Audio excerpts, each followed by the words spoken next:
नमस्कार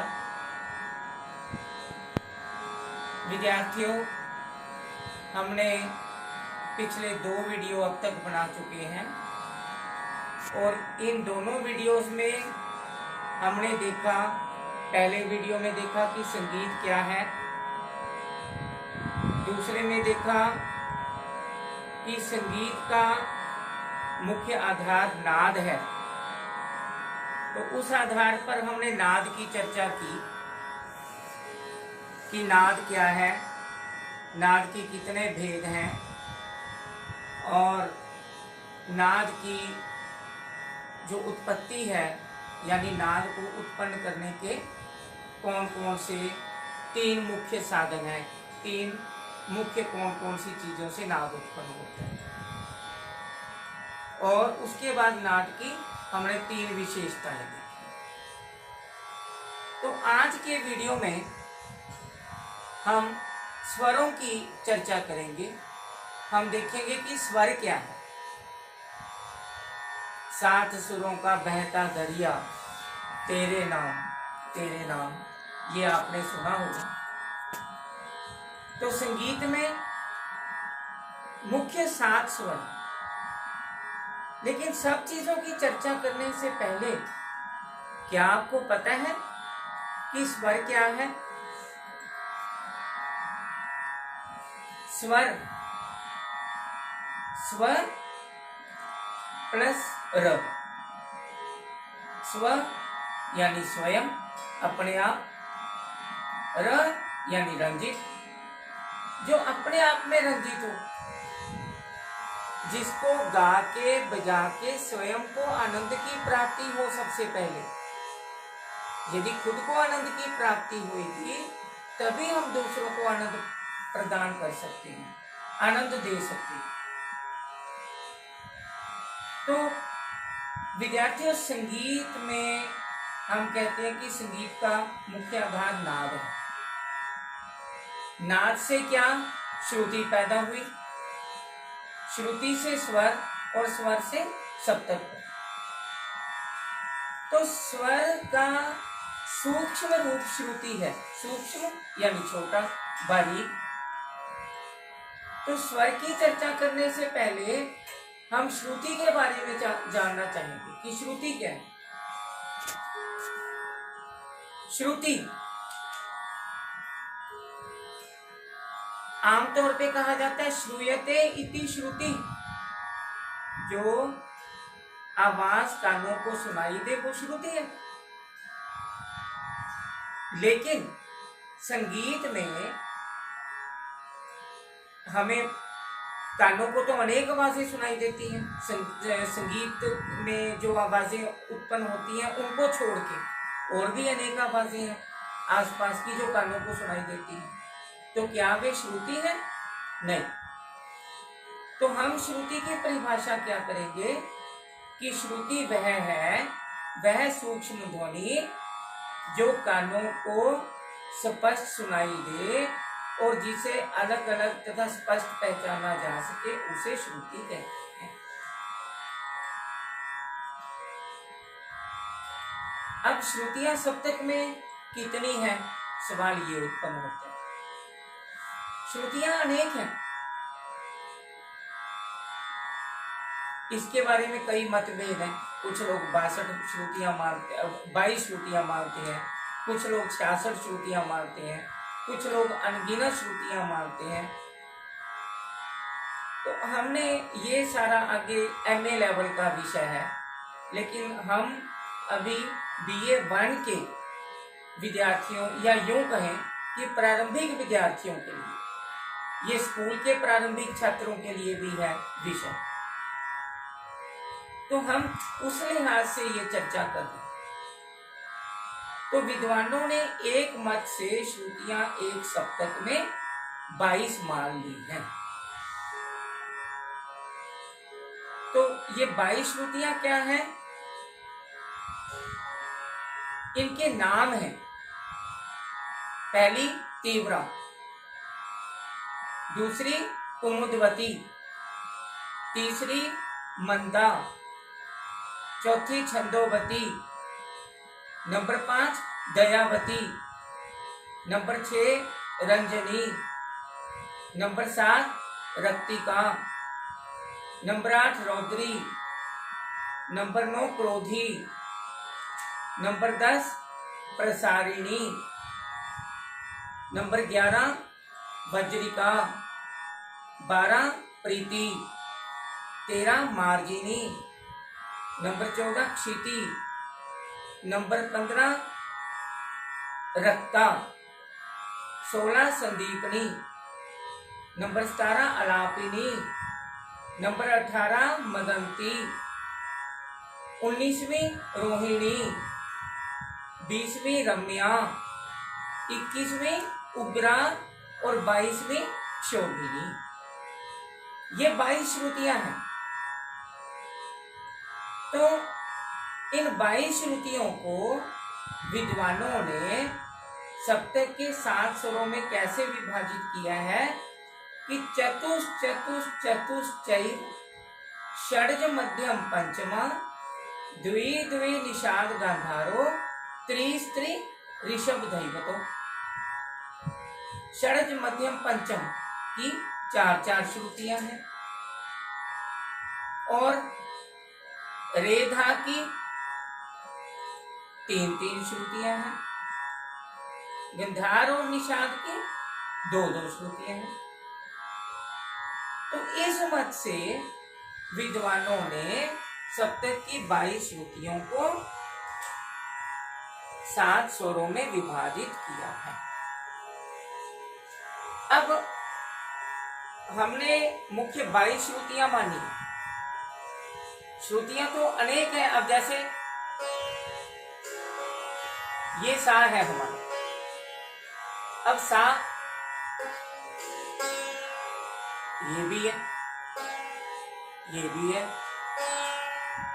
ये भी है, लेकिन हमें ये आम सुनने में बेसुरे लगते हैं क्योंकि हम इनका प्रयोग नहीं करते। तो हम शुद्ध जहां पे क्लियर आवाज आती है वहीं पे हम एग्जैक्ट स्वरों का प्रयोग करते हैं, जहां पे जिस स्वर की श्रुति। तो इस तरह से ये श्रुति का कंसेप्ट है। अब इन 22 श्रुतियों से 7 स्वर बने। स्वरों की परिभाषा हम क्या कहते हैं, वही की श्रुति थोड़ा सूक्ष्म होती है, स्वर उतने सूक्ष्म नहीं होते। स्वरों को श्रुति की अपेक्षा थोड़ा जिसको कहते हैं मोटे रूप से पहचाना जा सकता है। श्रुति स्वर से ज्यादा सूक्ष्म है, बारीक है। तो जैसा कि मैंने आपको ऊपर बताया कि एक सप्तक में 7 स्वर होते हैं। ये 7 स्वर कौन कौन से हैं, इनके बड़े नाम हैं। षड्ज यानी कि सा, हम सा षड्ज का छोटा रूप लिया। तो ऋषभ रे, गंधार ग, मध्यम म, पंचम प, धैवत ध, निषाद नि। तो अब ये हमारे पास 7 मुख्य स्वर हो, ये हमारे हुए शुद्ध स्वर जो अपनी जगह पे बिल्कुल टिके हुए हैं। जैसे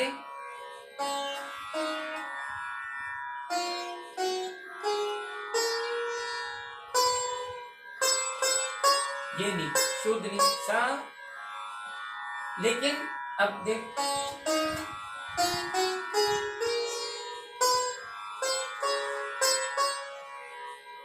ये नी कोमल है, नी ये शुद्ध है। तो क्योंकि मैंने ये सितार अहीर भैरव में मिलाया है, तो इसलिए थोड़ा मैं आपको कोमल का भी, निषाद का बीच में कंसेप्ट दिखा दिया मैंने। तो सारे गा मा पा धा,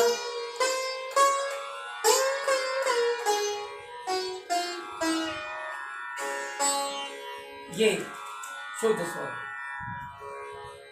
अब क्या है कि जो स्वर अपने शुद्ध स्थान पे कायम है वह शुद्ध स्वर है। शुद्ध स्वर कौन से हुए? रे, ग, ध, नी, म भी। रे, ग, म, ध, नी, 5 स्वर हमारे पास शुद्ध हुए। अब जो स्वर अपने स्थान से, अपने शुद्ध स्थान से ऊपर या नीचे हटते रहते हैं वे विकृत स्वर। जैसे रे, गा, मा, धा, नी, सा। ये इनमें क्या है? रेगा धानी स्वर अपने स्थान से नीचे हटते हैं और मध्यम स्वर अपने स्थान से ऊपर हटता है। संगीत की भाषा में हम कहेंगे, सितार की भाषा में यदि हम कहेंगे तो वो रे ऊपर को जाएगा।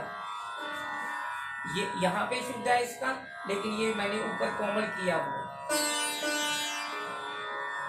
तो ये रे ऊपर चला। लेकिन म जो स्वर है वो अपने स्थान से ऊपर को जाता है। संगीत की भाषा में, हम संगीत की भाषा बोलनी है। रे का धानी स्वर नीचे गए हैं, अपने स्थान से नीचे हटे हैं, और म स्वर ऊपर को गया। तो विकृत स्वरों के हमारे पास कितने भेद हुए? 2। एक कोमल विकृत, एक तीव्र विकृत। कोमल विकृत स्वर तब कब होता है? जब स्वर अपने स्थान से नीचे हटता है, अपने शुद्ध स्थान से, जैसे रेगा धानी। और तीव्र विकृत कब है? जब स्थान अपने स्थान से ऊपर को जाए, जैसे शुद्ध मां से तीव्र मां ऊंचाई की ओर, ऊंचा के, तो वो तीव्र। षडज और पंचम ये दोनों अपने स्थान से कभी भी हटते नहीं, चलते नहीं हैं, ये अचल रहते हैं अपने स्थान पे।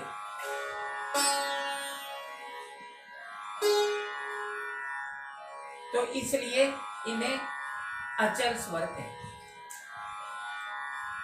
तो इस प्रकार विद्यार्थियों, आपने देखा कि शुद्ध स्वरों के पहले 2 रूप हुए हमारे पास, शुद्ध स्वर, विकृत स्वर। शुद्ध स्वर, जो स्वर अपने स्थान पे स्थित रहते हैं वे शुद्ध स्वर हैं। जो अपने स्थान से नीचे हटते हैं वे कोमल स्वर हैं।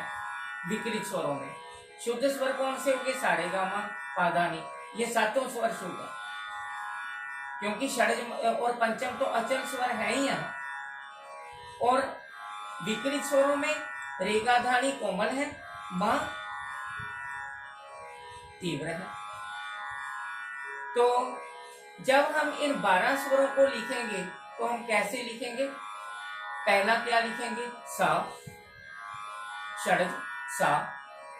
नंबर 2 कोमल ऋषभ, कोमल रे, नीचे उसके खड़ी रेखा लगाते हैं।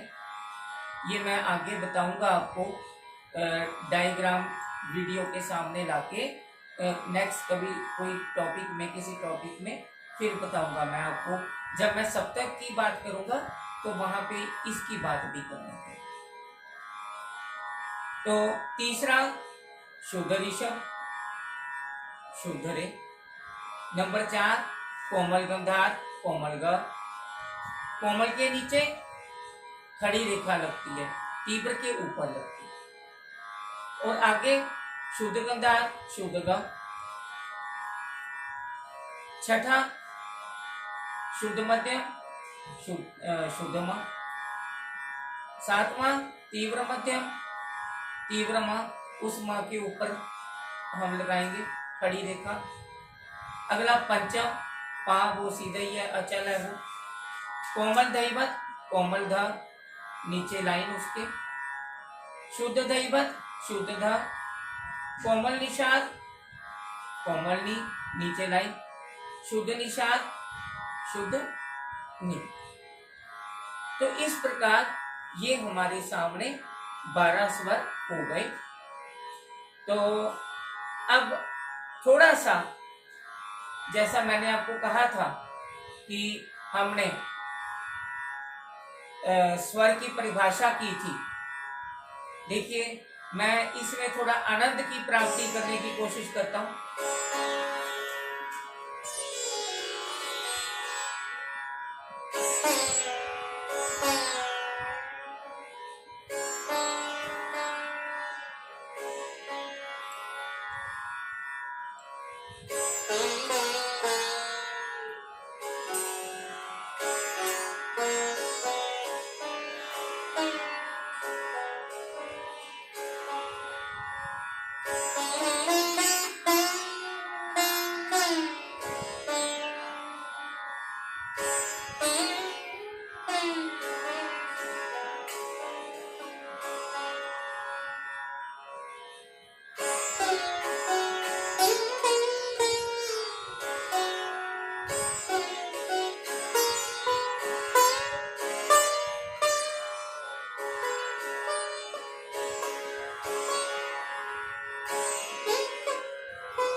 तो इस तरह मैंने आपको कोशिश की स्वर से स्वयं रंजित होने वाला, अपने आप में आनंदित करने वाला, आनंद प्रदाता। तो ये स्वर की हमारे सामने परिभाषा हुई। उम्मीद है कि आपको हमारा आज का विषय भी अच्छा लगा होगा, और अच्छा लगे तो वीडियो को लाइक करें, चैनल को सब्सक्राइब जरूर कर दें, और इसे जितना हो सके दूर दूर तक शेयर करें, ताकि ज़्यादा से ज़्यादा संगीत जगत, संगीत के प्रारंभिक विद्यार्थी इससे लाभ उठा सकें। ओके, मिलते हैं अगले वीडियो में। तब तक के लिए बहुत शुक्रिया। नमस्कार।